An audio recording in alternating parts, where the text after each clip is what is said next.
हिंदू धर्म में आमलकी एकादशी को अत्यंत पवित्र, शुभ और पुण्यदायी व्रतों में से एक माना गया है। इसका वर्णन पद्म पुराण में विस्तार से मिलता है, जहां इसे आत्मशुद्धि और मोक्ष प्रदान करने वाली एकादशी बताया गया है। यह केवल अन्न त्याग का दिन नहीं होता, बल्कि मन, वचन और कर्म की पवित्रता को जागृत करने तथा जीवन में सकारात्मक ऊर्जा का स्वागत करने का पावन अवसर माना जाता है। आमलकी शब्द का अर्थ है आंवला और शास्त्रों में आंवले के वृक्ष को दिव्य, पवित्र एवं औषधीय गुणों से युक्त बताया गया है। पुराणों के अनुसार इस पावन तिथि पर आंवले के वृक्ष में भगवान श्री हरि विष्णु का वास माना जाता है। इसलिए इस दिन आंवले के वृक्ष की पूजा करना स्वयं भगवान विष्णु की आराधना के समान फलदायी माना जाता है। भक्त इस दिन प्रातःकाल स्नान कर शुद्ध वस्त्र धारण करते हैं, ओम नमो भगवते वासुदेवाय मंत्र का जाप करते हैं तथा आंवले के वृक्ष के समीप दीप प्रज्वलित कर पुष्प, जल और नैवेद्य अर्पित करते हैं। ऐसी मान्यता है कि सच्ची श्रद्धा और पूर्ण आस्था के साथ किया गया यह व्रत मन को शांति प्रदान करता है, पापों का क्षय करता है, नकारात्मक विचारों को दूर करता है तथा जीवन में सुख, समृद्धि और सौभाग्य का मार्ग प्रशस्त करता है। इसी आध्यात्मिक महत्वता, दिव्यता और महान पुण्य काल के कारण आमलकी एकादशी को वर्ष की समस्त एकादशियों की तरह विशेष एवं उच्च स्थान प्रदान है। अब जानते हैं कि वर्ष 2026 में आमलकी एकादशी का व्रत कब रखा जाएगा, इसका सही समय क्या रहेगा और इस दिन के प्रमुख शुभ और अशुभ मुहूर्त कौन कौन से होंगे,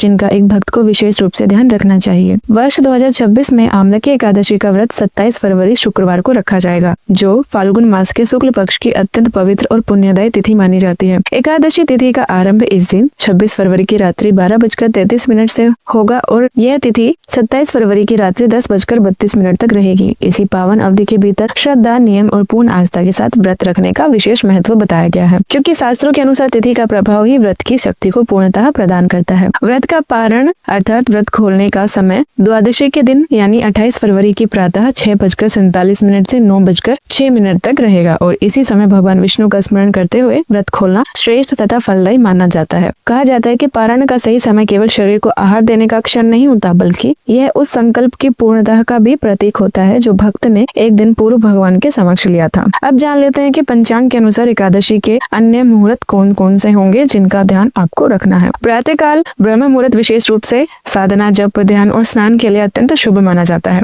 27 फरवरी 2026 एकादशी के दिन यह लगभग सुबह 5:17 से 6:15 तक रहेगा। इसी प्रकार दिन के मध्य में आने वाला अभिजीत मुहूर्त, जो सबसे छोटा किंतु अत्यंत प्रभावशाली शुभ काल माना जाता है, यह लगभग दोपहर 12:16 से 1:02 तक रहेगा। यह वह समय होता है जब कोई भी पवित्र आरंभ, संकल्प, दान या विशेष पूजा अत्यंत मंगलकारी मानी जाती है, विशेषकर तब जब अन्य उपयुक्त मुहूर्त उपलब्ध ना हो। जैसे शुभ समय का ध्यान रखना आवश्यक है, वैसे ही कुछ ऐसे काल भी होते हैं जिनसे बचना उचित माना जाता है। 27 फरवरी 2026 को राहु काल लगभग 11:08 से 12:34 तक रहेगा। पुलिक काल लगभग 8:15 से 9:41 तक रहेगा। इन समय में नए या अत्यंत महत्वपूर्ण कार्य आरंभ न करने की परंपरा रही है, क्योंकि यह काल मानसिक विचलन और बाधाओं से जुड़ा माना जाता है। पंचांग के अनुसार व्रत का पारण करते समय हरिवासर का विशेष ध्यान रखना चाहिए, क्योंकि हरिवासर की अवधि में व्रत खोलना शास्त्रों के अनुसार उचित नहीं माना गया। इसलिए पारण प्रातः काल निर्धारित समय में भगवान विष्णु का स्मरण करते हुए कृतज्ञता भाव से करना सर्वश्रेष्ठ रहेगा।